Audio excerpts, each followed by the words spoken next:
Assalamualaikum warahmatullahi wabarakatuh. Balik lagi di Soeful Bicara.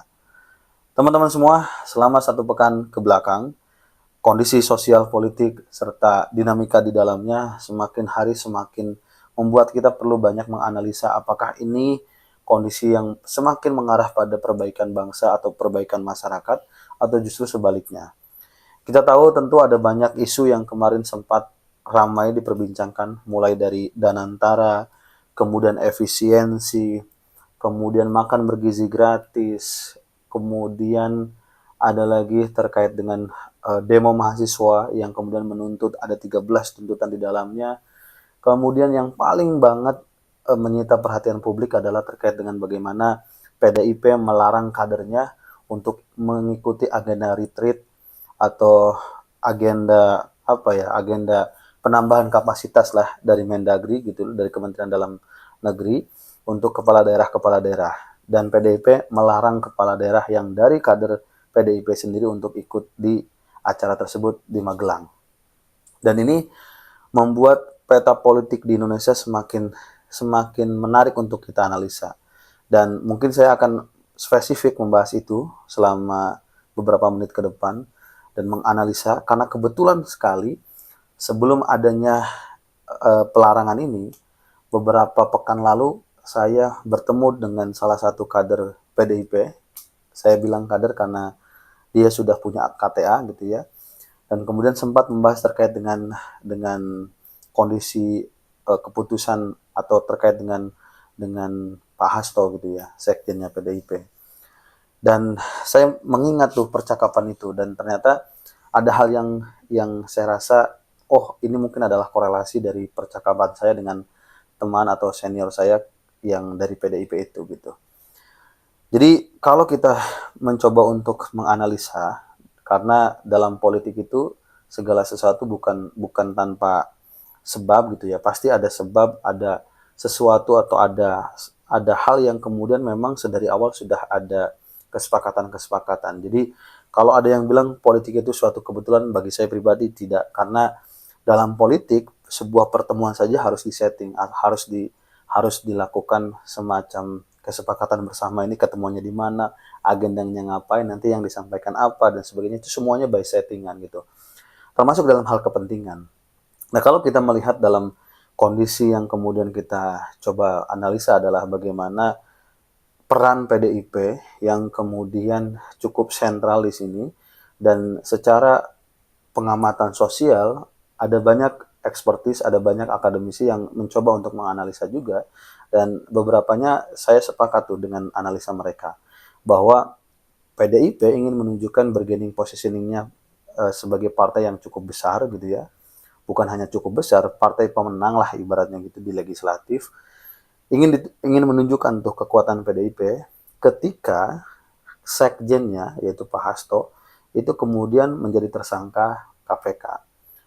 Terlepas bahwa Hasto ada keterlibatan dengan kondisi atau dengan isu yang sebelumnya sudah ada putusan gitu ya terkait dengan Harun Masiku atau ya itu kan pileg, kalau nggak salah pileg 2019 gitu ya, atau 2019 atau berapa ya, nanti saya lupa lah, intinya ada kaitannya dengan Harun Masiku, kemudian Hasto kemudian jadi salah satu yang kemudian kalau menurut apa yang disampaikan oleh pihak PDIP kan dikriminalisasi gitu ya, atau diincar lah karena memang dicari-cari kesalahannya.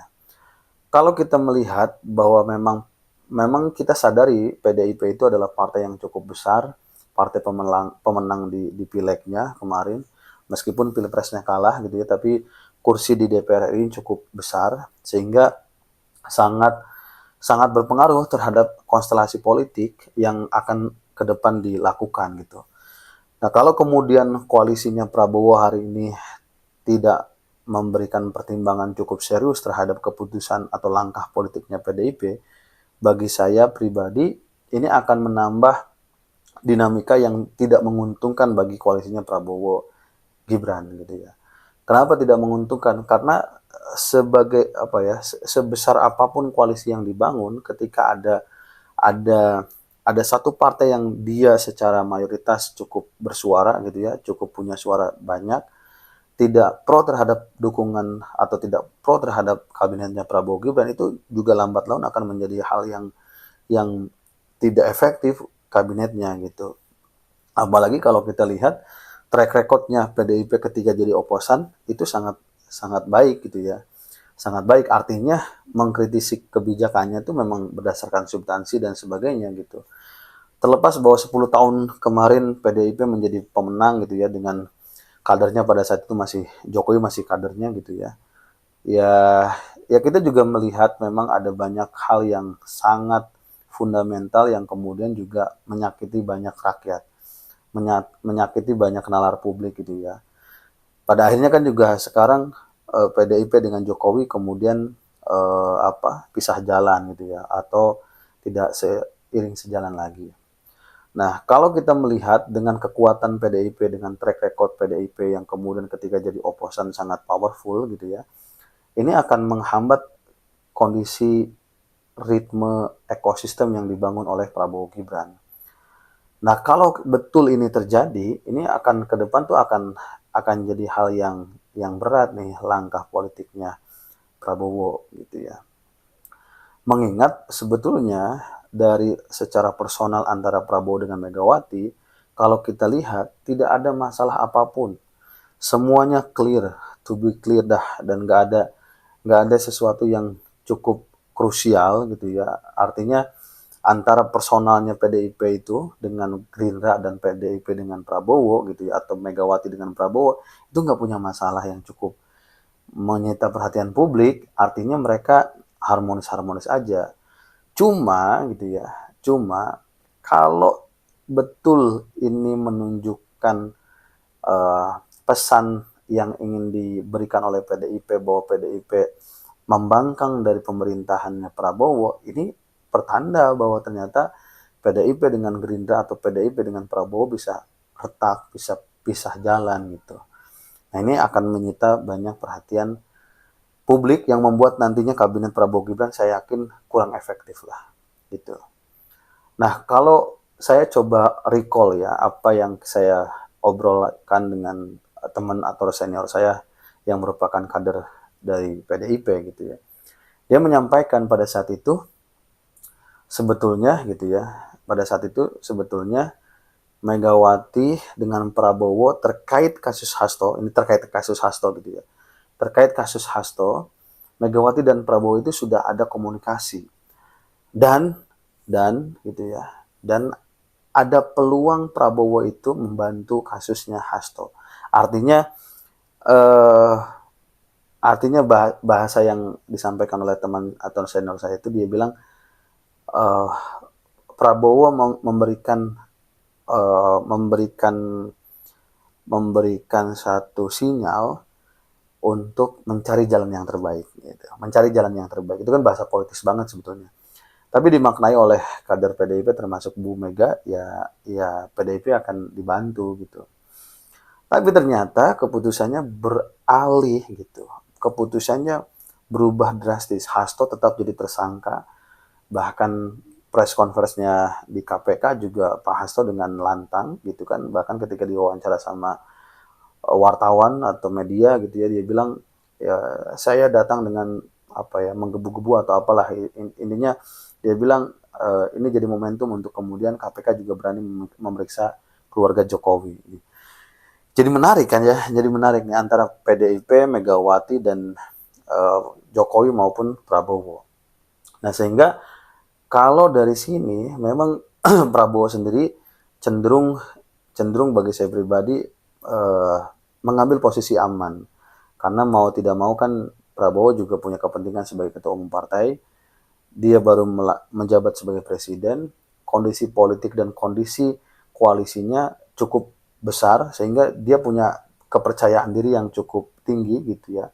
Ketika PDIP pun akan ibaratnya nyeleneh gitu ya atau jadi oposan, ini gue udah gerbong, ibaratnya gue punya gerbong yang cukup besar lah, lu sendirian satu partai ya udahlah, nggak apa-apa kalau mau jadi oposan gitu.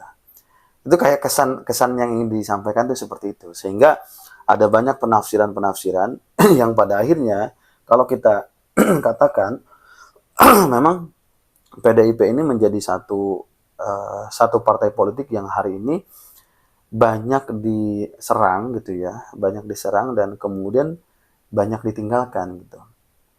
Nah, di sisi lain, saya menganalisa atau saya mencoba memberikan pandangan gitu ya, bahwa kekuatan PDIP yang cukup besar ini, kalau tidak dikelola dengan baik, ya tadi akan mengganggu ritme pemerintahnya Prabowo Gibran. Apalagi Prabowo ada kepentingan untuk maju lagi di 2029. Nah, tapi tapi saya melihat kenapa sih kemudian Prabowo tidak bantu PDIP dalam arti Hasto tetap ditersangkakan gitu ya. Saya merasa ada sinyal yang cukup kuat itu ketika Prabowo ada di HUT-nya Gerindra, kemudian Jokowi juga hadir di sana. Kita tahu bagaimana teriakan hidup Jokowi yang dilakukan oleh Prabowo, kemudian Prabowo juga sempat nyentil PKB kembali ke jalan yang lurus ibaratnya gitu ya, atau kembali ke jalan yang benar gitu ya. Kemudian sempat menyindir PDIP juga dan sebagainya. Kemudian sempat menanggapi kritikan kabinet gemuk, kabinet gemoy itu dengan dasmu gitu ya. Saya merasa itu tuh satu benang merah yang kemudian pada akhirnya keputusan untuk Hasto tetap jadi tersangka itu sudah ada kok tanda-tanda itu. Nah sekarang ketika kita melihat bagaimana kekuatan politik PDIP dan melarang kepala daerah yang dari PDIP itu untuk datang ke retreat di Magelang gitu ya, ini menunjukkan bahwa PDIP ingin uh, ingin mendominasi ruang publik, bahwa di tubuh PDIP sedang ada satu kesolidan partai politik atau satu konsolidasi yang cukup kuat yang ingin disampaikan ke publik bahwa ini PDIP bukan sembarangan gitu. Nah sehingga ini menimbulkan tafsiran demi tafsiran atau analisa demi analisa sosial teks yang ada itu sebetulnya PDIP apa sih tujuannya gitu ya. Kalau dari beberapa petinggi PDIP, orang-orang yang diwawancari oleh media, sebetulnya nggak dilarang, ditunda bahasanya itu ya, ditunda gitu. Sampai situasi dan kondisi yang belum pasti harus standby. Kalau kita melihat kondisi seperti ini kan balik lagi, saya meyakini PDIP itu ingin memberikan pressure publik pada pemerintah atau pada koalisi partainya Prabowo Gibran gitu ya, bahwa PDIP itu solid, kuat, dan jangan main-main nih. Kalau ada hukum yang dipolitisir, dia akan kemudian dengan kuat melawan itu semua.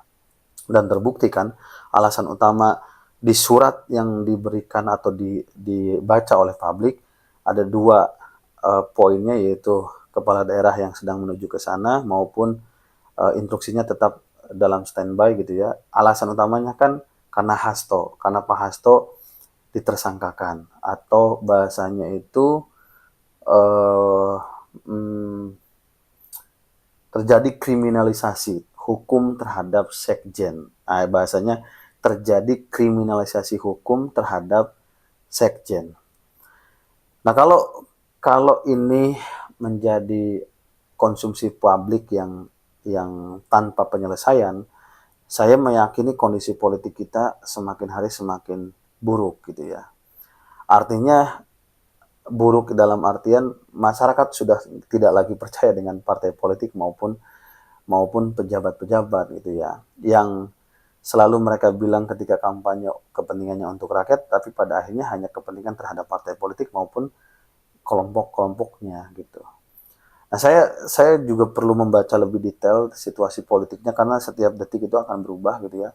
Artinya harus membaca bagaimana keputusan dan langkah politik ke depan PDIP itu akan berpengaruh terhadap keputusan pemerintahan seperti apa ke depannya gitu. Itu yang perlu kita analisa lebih detail dan tunggu lebih jauh gitu ya. Apapun hasil keputusan PDIP, saya rasa itu hak PDIP secara internal.